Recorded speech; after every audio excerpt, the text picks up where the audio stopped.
और इस वक्त जयपुर से एक बड़ी खबर आ रही है। राजस्थान के एक विवादित आरएएस अफसर चर्चाओं में है। केंद्र और राज्य में डबल इंजन की बीजेपी सरकार, लेकिन आरएएस पंकज ओझा ने की विवादित पोस्ट। सरकारी लोक सेवक के पद की गरिमा को तार तार किया है।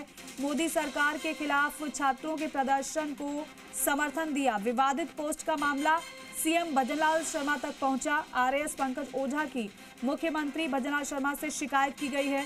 जयपुर के रविंद्र सिंह ने सीएम को शिकायती पत्र लिखा गया है। पत्र में सिविल सेवा आचरण नियम 1971 का हवाला दिया गया है। पंकज ओझा के विरुद्ध कार्रवाई की मांग की गई है। स्टूडेंट्स के प्रोटेस्ट के समर्थन में ओझा ने दरअसल पोस्ट की थी। शिकायती पत्र में पुरानी 8 पोस्ट का भी जिक्र किया। सोशल मीडिया पर विवादित पोस्ट करते रहते हैं ओझा। आशीष चौहान हमारे सहयोगी हमारे साथ लाइव जुड़ रहे हैं। आशीष, पंकज ओझा हालांकि इससे पहले भी कई ऐसे पोस्ट कर चुके हैं जिन पर विवाद हो चुका है। एक बार फिर से एक पोस्ट उनकी ओर से किया जाता है जो काफी ज्यादा चर्चाओं में भी आता है। अब इसको लेकर मुख्यमंत्री से शिकायत की गई है। क्या पूरी खबर है, क्या पूरी जानकारी इस पर? देखिए, एक बार फिर से विवादों में आ गए हैं आरएएस पंकज ओझा।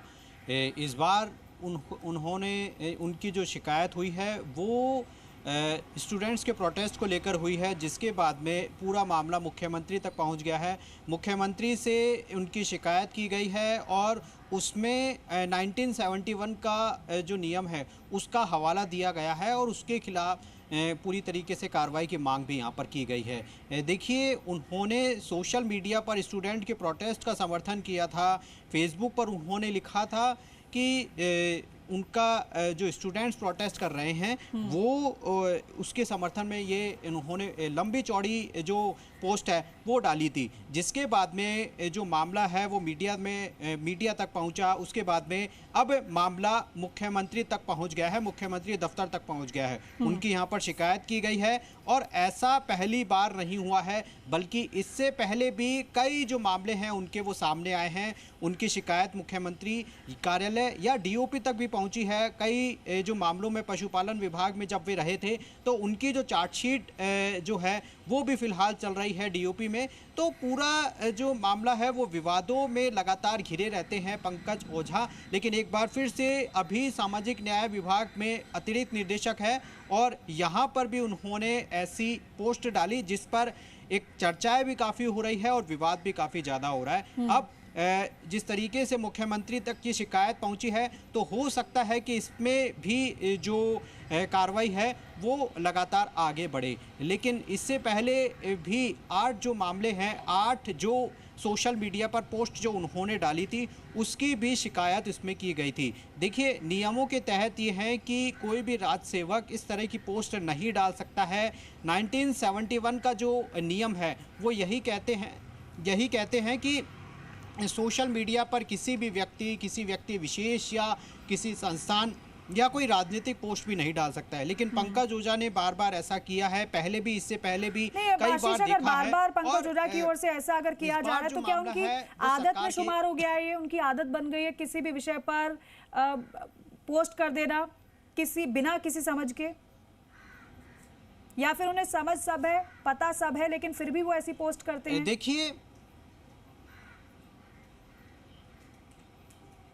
देखिए, बिल्कुल ये बात जो लगातार सामने आ रही है, उनकी पोस्ट लगातार वायरल होती है, शिकायत होती है और मामला ऊपर तक पहुंचता है। और जिस तरीके से एक बार फिर से ये जो मामला है वो मुख्यमंत्री तक पहुंचा है, उनकी शिकायत यहाँ पर की गई है। जयपुर के रहने वाले जो शख्स हैं उन्होंने ये शिकायत की है और इस बार भी शिकायती पत्रों में पिछली जो सोशल मीडिया पर पोस्ट थी उसका भी हवाला यहाँ पर दिया गया है। पिछली जो 8 पोस्ट थी उसका यहाँ पर जिक्र किया गया है शिकायत में, जिसमें कई राजनीतिक, जातिगत और कई ऐसे तरीके जो विशेष रूप से व्यक्तिगत हो सकते हैं, तो उनका भी पोस्ट का यहाँ पर हवाला दिया गया और नियमों का भी यहाँ पर हवाला दिया गया है। यानी कि सीधे तौर पर जो नियम है उसका जिक्र यहाँ पर किया गया है। अब देखना होगा कि सरकार के स्तर पर किस तरह की कार्रवाई होती है, क्योंकि जिस तरीके से उन्होंने स्टूडेंट्स के प्रोटेस्ट को खुले तौर पर समर्थन किया है वो नियमों के तहत ऐसा नहीं कर सकते हैं। जिस तरीके से डीओपी ने सर्कुलर जारी कर रखा है उसके लिहाज से यदि ऐसा होता है तो नियमों के तहत कार्रवाई होती है। तो अब देखना होगा कि सरकार किस स्तर पर कार्रवाई करेगी, किस स्तर पर जांच करेगी और क्या पंकज ओझा पर गाज गिरेगी या नहीं, क्योंकि इससे पहले कई बार इस तरह की शिकायतें हुई है। कई बार उनका मामला भी पहुंचा है, डीओपी तक पहुंचा है, सरकार तक पहुंचा है। इससे पहले पशुपालन विभाग में भी इस तरह की जो टिप्पणी है, कई जो टिप्पणी है वो उन्होंने की थी, जिसके बाद में थाने तक पूरा मामला पहुंचा था, अशोकनगर थाने तक भी पूरा मामला पहुंचा था। उसके बाद में जो शिकायत है, जो जांच है वो भी बैठी थी, डीओपी तक भी पूरा मामला पहुंचा, लेकिन अभी तक कोई कार्रवाई यहां पर नहीं की गई है। हो सकता है कि अभी जो मामला पूरी तरीके से पहुंचा है, मुख्यमंत्री तक पहुंचा है, तो इस बार उन पर कार्रवाई हो। लेकिन आशीष, लगातार इस तरीके से उनकी ओर से पोस्ट किया जाना और अभी तक कार्रवाई ना होना, फिर ये क्या बताता है? क्योंकि अगर ऐसे पोस्ट लगातार बार बार आ रहे हैं, इससे मैसेज भी अच्छा नहीं जाता है और बावजूद इसके कोई कार्रवाई नहीं होती है।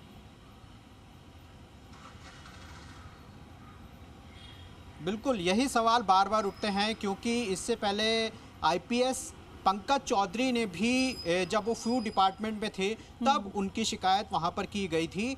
उन पर जिस तरह के भ्रष्टाचार के कई आरोप भी वहां पर लगे थे उन पर, लेकिन पूरा जो मामला है वो जांच तक सीमित रह जाता है, जांच तक पहुंचती है या फिर जो चार्जशीट तक ही पूरा मामला चला जाता है, वहां पर जाकर पूरी तरीके से ब्रेक लगता है। लेकिन सवाल यह है कि क्या इस बार ब्रेक लगेगा या फिर जो मामला है वो ऊपर तक पहुंचेगा, जो कार्रवाई है वो होकर रहेगी नियमों के तहत। लेकिन फिलहाल जो मामला है वो कल ही मीडिया के संज्ञान में, मीडिया में आया है, तो हो सकता है कि पूरे मामले की इस वक्त जांच हो और जांच के बाद में जो नियमों के तहत कार्रवाई है वो फिलहाल हो सके। लेकिन जिस तरह से आप लगातार, आपका इस पूरी जानकारी के लिए अब देखना ही होगा कि क्या इस बार कोई कार्रवाई होती है।